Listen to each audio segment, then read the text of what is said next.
Hi there, April here, Tarot and Beyond. Today I want to talk about how to choose your pendulum. I'm right now in the office of the owner of the store where I'm a reader, and that's on purpose in Sutter Creek. A bunch of years ago, the owners had a catastrophe in their life and they needed somebody to come in and help. And so I came in and I run the store on the weekends for them. And you would not believe the outlandish things that I have heard from people instructing their friends or family members on how they must or have to pick out their pendulum this way, that way. Oh my goodness. I'm a can do kind of a person. I believe that I'm human. I have good authority on that. I also know that every single instruction that has ever been given was given by a human. And so I figure if they can make instructions, I can too. I don't live by other people's rules generally. And so I don't like to live by rules. I'm going to give you perspective. And the way that I look at it is if I'm looking at an expert and they're telling me how to do something, I'm going to do it their way for a while until I develop my perspective. And then I'm going to do it my way, right? So here's a way to pick out a pendulum if you're interested. So to find out what pendulums are, how they're operated, all that kind of stuff, how to control the energy, there's another video for that on my channel. But for now, I just want to really talk about the mechanics of picking out a pendulum. So again, I got 5 pendulums in front of me. Which one am I going to pick out? So what I do is I line them all up and I put them in my hand. I put them in my non-dominant hand. I hold my dominant hand. I hold the dongle of the pendulum. This is the non-business end. This one, and this is one that's for sale here in the store, so it's got a price tag. But this is the end that you hold on to, and then it's got a nice little merlinite point, and that's the end that, of course, gives you the answer.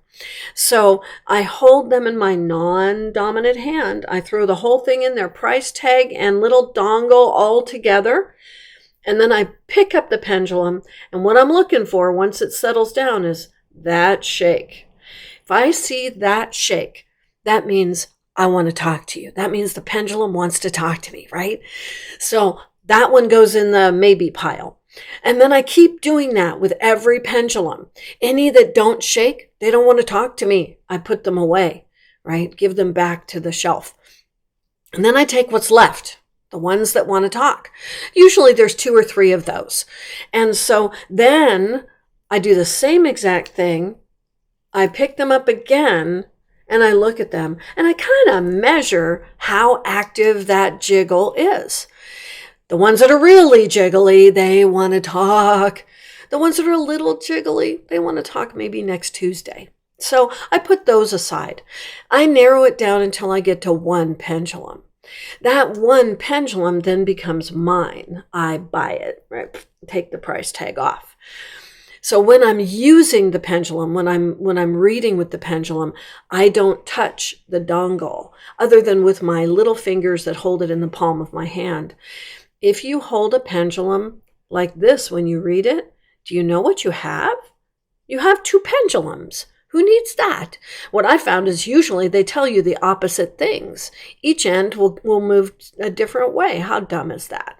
So that doesn't help me at all. So what I do is I take the dongle and I put it into my hand. And then I use just about 2.5 inches of that chain. And that's where I ask my questions and get my business. So again, that dongle is in my hand. I've got nothing to obstruct the pendulum. I can pull my elbow down. I've got nothing to obstruct the pendulum. That pendulum's nice and free to move. It can have a nice big swing, a nice big circle, so that I don't have to worry about whether or not I'm getting it right. And when I turn my head, it goes faster, and I'm not quite sure how that works. But anyway, thank you for the parlor tricks. So the biggest thing is when you start to ask your pendulum questions, you want to do one thing. You want to program your pendulum. You want to make absolutely certain that your pendulum listens to you and does what you say. So I talk to my pendulum and I say, okay, pendulum, you're now a tool. And you're going to be my tool. I'm going to ask you questions and I want only honest answers. Absolute truth. Can you do that? The pendulum should say yes. By the way, if the pendulum doesn't move the way you think, here's what you do. You say, pendulum, when I ask you a question and you want to say yes, please move that way. When I ask you a question, you want to say no, please move that way, right? And I move my hand back and forth. Oh, that's rude. Back and forth. And that helps the pendulum understand. Another one is also when you want to tell me more, swing clockwise. When you want to tell me less, swing counterclockwise. That way, when I ask a question and the pendulum wants to tell me more, it's going to automatically go clockwise. And then when it wants to tell me less, to take away, it's going to automatically go counterclockwise. So it'll listen to you. It'll do what you ask. And if it doesn't,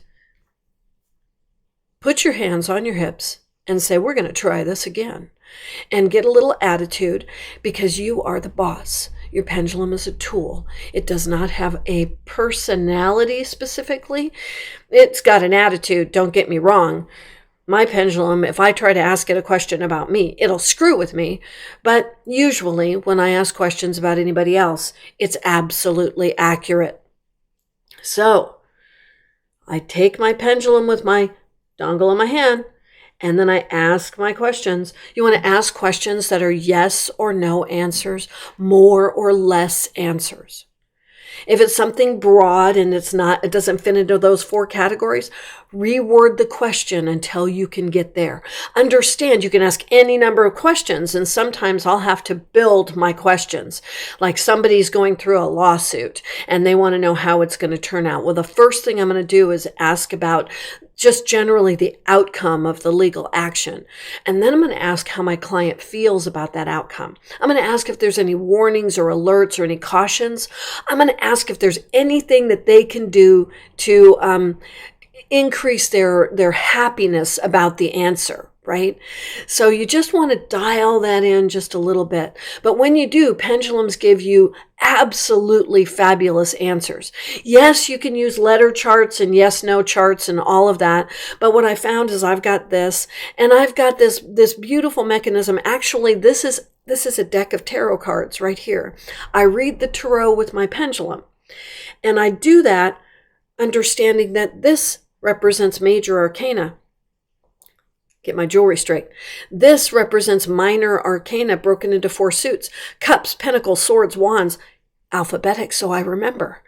Make things simple for yourself. It doesn't have to be that complicated. Go out and find a pendulum, play around with it. Oh, something I should add.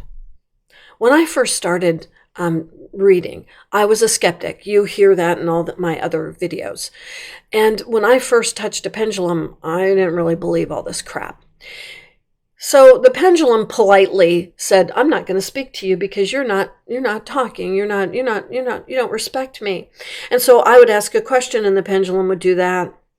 It would just sit there.